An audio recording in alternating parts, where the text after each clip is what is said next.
Olá, eu sou o Dr. Marcel, médico urologista, e hoje vamos falar um pouco sobre o HPV.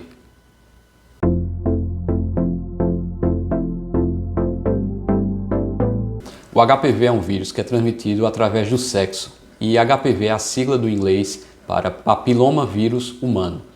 Existem mais de 140 subtipos do HPV até o momento, talvez existam até mais que ainda não foram diagnosticados, e nem todos esses vírus eles causam doenças, eles causam algum problema.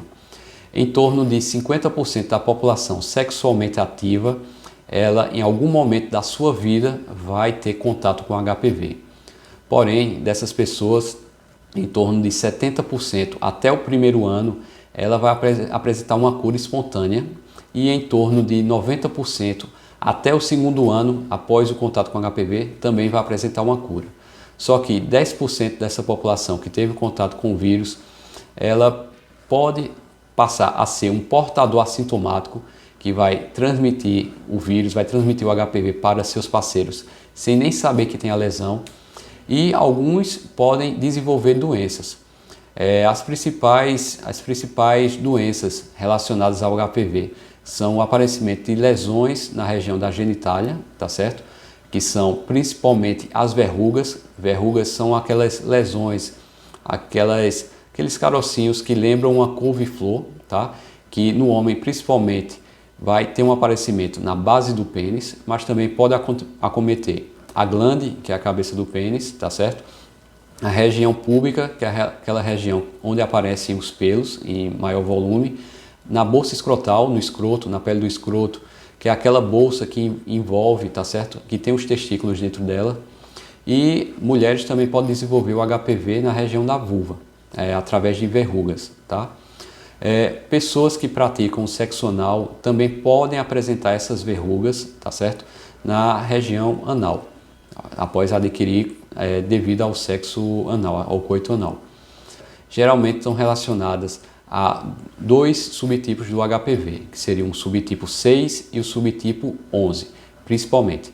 Essas lesões geralmente são benignas, na maioria dos casos são benignas. Porém, o HPV também é fator de risco para alguns tumores malignos, alguns cânceres. Na mulher, ele é fator de risco e é o principal fator de risco para o câncer do colo uterino, tá? E no homem pode ser causador do câncer de pênis. Algumas pessoas também podem desenvolver, tá certo, o câncer de garganta, tendo como o HPV também como um fator de risco. Mas quando suspeitado de uma lesão que possa ser um câncer, geralmente são lesões que não melhoram com o tratamento habitual, tá certo? E tem um aspecto mais endurecido, tá certo? Uma evolução um pouco mais prolongada, sem melhora com nenhum tratamento que foi tentado. Alguns exames podem serem utilizados, tá certo, para investigar a presença do HPV. Porém, geralmente, através do exame físico, avaliação por um especialista, a maioria das lesões que são vistas a olho nu são realmente as lesões que vão necessitar de um tratamento.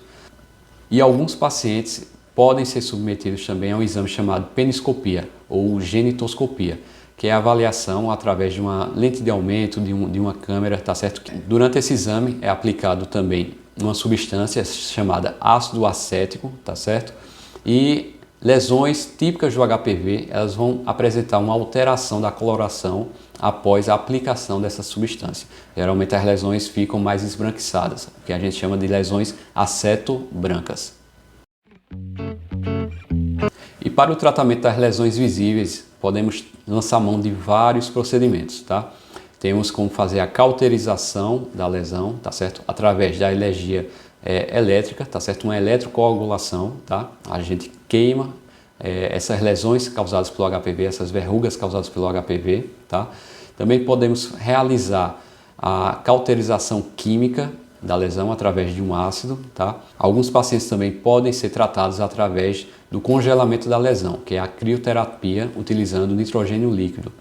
E também podemos lançar mão do uso do laser para a cauterização, para o tratamento, para a retirada dessas lesões. Lesões maiores também podemos fazer a correção em ambiente cirúrgico, né? Através da retirada, tá certo? A retirada cirúrgica dessas lesões para um tratamento mais eficaz. Muitos pacientes me perguntam se após o tratamento, após a cauterização, a crioterapia, a exérese, que é a retirada cirúrgica das verrugas, se isso aí pode retornar. A resposta que eu sempre dou é que sim. A partir do momento que o paciente adquiriu o HPV, ele não apresentou uma cura espontânea, o vírus continua no seu corpo, o vírus continua na camada mais basal da pele e a qualquer momento o paciente pode desenvolver outras lesões, sim.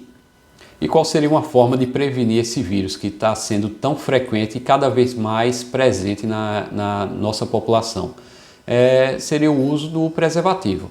Porém, mesmo o uso do preservativo, mesmo o uso da camisinha, também não garante 100% de proteção contra o HPV. Aí vale esse alerta aí para a população. Nos últimos anos, também temos mais uma arma para a prevenção do HPV, que seria a vacinação. No Brasil, ela é recomendada para meninas, tá certo? Através do calendário vacinal dos 9 aos 13 anos. E para meninos, a partir dos 11 anos até os 13 anos.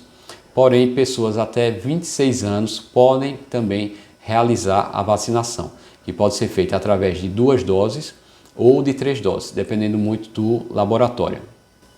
E existem alguns estudos, tá? Na realidade, um europeu e um americano, que mostram que a partir do momento que o paciente é submetido a uma vacinação, tá certo? Mesmo depois de adquirir o HPV, a probabilidade dele apresentar recidivas acabam diminuindo.